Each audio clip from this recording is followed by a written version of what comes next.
Minchuku, ça veut dire littéralement en japonais chambre d'hôte. Pourquoi le Japon à Thiers? Ça remonte à mes 18 ans, j'ai quitté mes parents, je suis partie faire mes études dans le sud. J'ai commencé à lire de la littérature japonaise et j'ai découvert les écrivains d'après-guerre, Mishima, Kawabata. J'ai été tout de suite intéressée par ces écrits. Avant d'être tout de suite passionnée, j'ai d'abord été curieuse de ce pays, de la présentation que ces écrivains en faisaient dans leurs livres. Un petit peu étonnée et un peu agacée par rapport à certains propos sur la condition de la femme, sur toute cette hiérarchie que l'on retrouve dès l'école et ensuite dans la vie professionnelle. J'ai lu, j'ai commencé à rencontrer des Japonais. Je me destinais à une carrière de danseuse. J'ai commencé à danser à l'âge de 9 ans. J'ai, à 18 ans, préparé une école pour pouvoir enseigner la danse. J'ai dansé en tant que semi-professionnelle dès mes 16 ans et je suis passée professionnelle vraiment à 22 ans. J'ai commencé à rencontrer des chorégraphes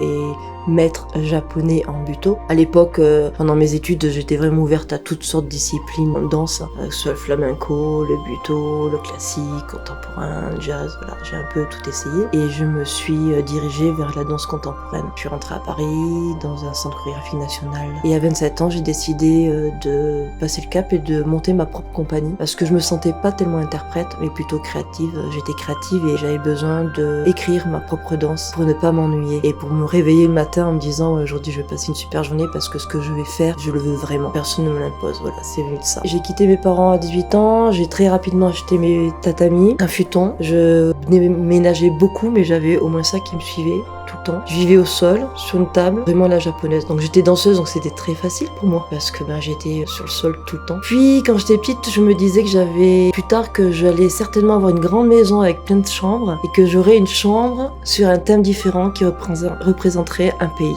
différent. J'avais déjà envie de voyager. J'ai choisi la danse parce que j'aimais danser, mais aussi parce que je voulais vraiment partir de France et voyager dans le monde entier. Finalement, le pays que je maîtrise le plus et que je connais le plus et que j'aime le plus, c'est le Japon. Du coup, à 50 ans, je me suis dit que la danse allait un jour prendre fin pour moi, pour des raisons physiques tout simplement. Je me suis dit que j'allais ouvrir des chambres d'hôtes. Mais j'ai choisi de monter 2 chambres japonaises. Entre-temps, j'étais danseuse, mais je me suis dirigée vers l'aérien, donc la voltige aérienne. J'ai fait du cirque. Quand j'ai commencé à faire du cirque à Paris, je me suis aperçue que je m'étais peut-être trompée de voie, que j'aurais dû être circassienne et non pas danseuse. Du coup, j'ai monté ma compagnie en tant que danseuse contemporaine, mais j'ai aussi imaginé le fait de pouvoir danser les pieds plus du tout rivés au sol, mais qu'il était possible de danser sur des structures, sous des ponts, des beffrois, voilà. Et j'ai commencé avec des plasticiens à créer des sculptures en corde, en bois, en métal, qu'on suspendait en quelques points d'accroche. J'ai commencé à partir sur des architectures, dans les arbres, voilà. J'ai exploité plein de choses. Je fais partie vraiment, je pense, des premiers chorégraphes qui ont commencé vraiment à se dire, ok, on quitte le sol et on part vraiment dans l'air. Vide, se dit mu en japonais,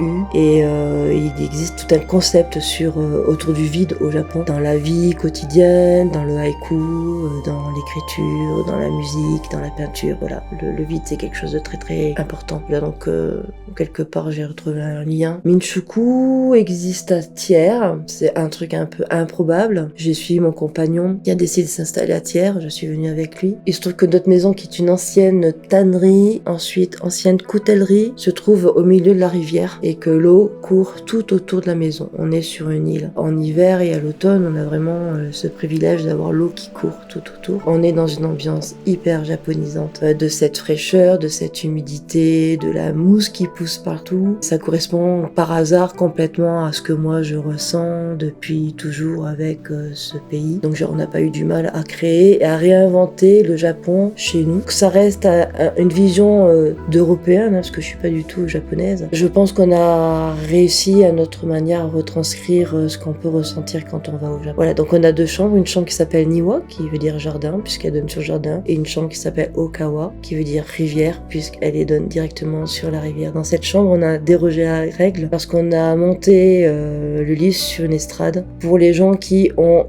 quelquefois des difficultés à accepter, à dormir au sol ou aller simplement d'un point de vue physique au sol. Quelquefois c'est simple d'aller au sol mais c'est plus dur de s'en relever. Donc on a monté une estrade, on a une vue plongeante sur la rivière, un peu comme dans les buildings aux États-Unis où on voit le vide, et comme moi je suis aérienne, j'ai toujours envie de me jeter et j'aime bien donner cette sensation de vertige aux clients. Je m'appelle Nathalie Camboni et j'ai fait toute ma carrière de danseuse sous ce nom. Comme là c'est un peu une deuxième vie pour moi arrivé à 50 ans, j'ai décidé de prendre le nom de Amy Kiernan, Amy étant le diminutif de Emilienne, mon second prénom, et Kiernan qui est le nom de famille de ma grand-mère maternelle. Donc Amy Kiernan Collection, c'est à la fois du textile, au début vraiment flashé par les petits sacs japonais, les tissus japonais. J'ai commencé à imaginer des choses, que j'ai toujours fait de la couture dans ma vie, notamment du costume pour mes pièces. Donc je me suis amusée à faire des sacs un peu japonisants, et puis après je trouvais des tissus assez loufoques et voilà, je suis partie sur des pièces qui me sont complètement propres, des pièces vraiment uniques, et j'en fais très très peu. Puis j'ai eu envie un jour de travailler la terre, simplement parce que j'ai vu le travail d'un sculpteur qui a fait des sculptures dans les îles Grenades, qu'il a immergées. Et je pense que c'est plutôt ça qui m'a intéressée, de voir ces sculptures sous l'eau, à 5 mètres de profondeur. Et j'ai eu envie de fabriquer des sculptures et de les mettre dans des aquariums. C'est un peu compliqué, donc mon mari m'a conseillé de commencer déjà à apprendre à faire de la poterie et plus tard de voir ce qu'on peut faire avec la rivière. Donc j'ai commencé à monter mon atelier, ça a été ma dernière scénographie, je l'ai créée avec mon ami éclairagiste et scénographe de la compagnie Diello, et je me suis acheté un four. Depuis un an, je teste des terres, je fabrique des choses, j'invente, j'imagine toute seule. J'ai acheté des émaux parce que avant de pouvoir les créer, il faut que je sache comment ça fonctionne, donc pour l'instant je travaille avec des émaux tout fabriqués. Et puis voilà, je fabrique des choses qui sont des pièces à utiliser au quotidien. Je m'amuse à créer des petites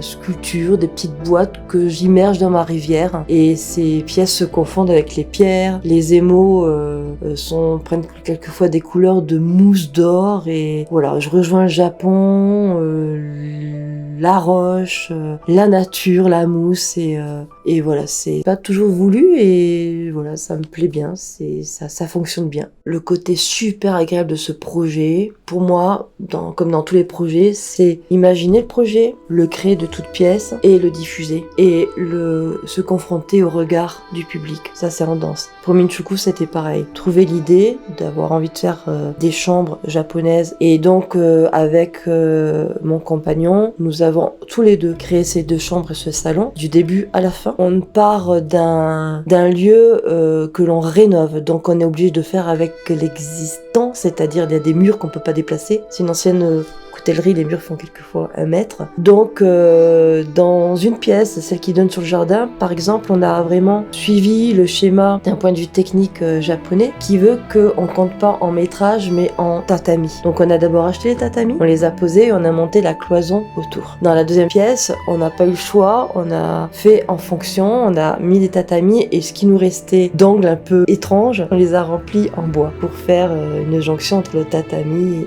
et le mur. Les cloisons en papier, les claustras sont faits par Eric. Les rideaux, les norennes, pour certains ont été achetés au Japon, d'autres les tissus je les ai achetés là-bas, je les ai fabriqués. Les couettes aussi, les housses de couettes sont faits sur le schéma japonais, c'est-à-dire qu'il y a un édredon et une housse qui est ouverte pour le dessus. Et j'ai fini par prendre ce système parce que j'ai beaucoup de passages de une nuit et que c'est super galère de mettre un édredon dans une housse de couette. Moi j'ai beaucoup voyagé. Aujourd'hui je voyage un peu moins et j'ai envie d'emmener les gens dans le bonheur d'aller au Japon sans faire 40 000 km.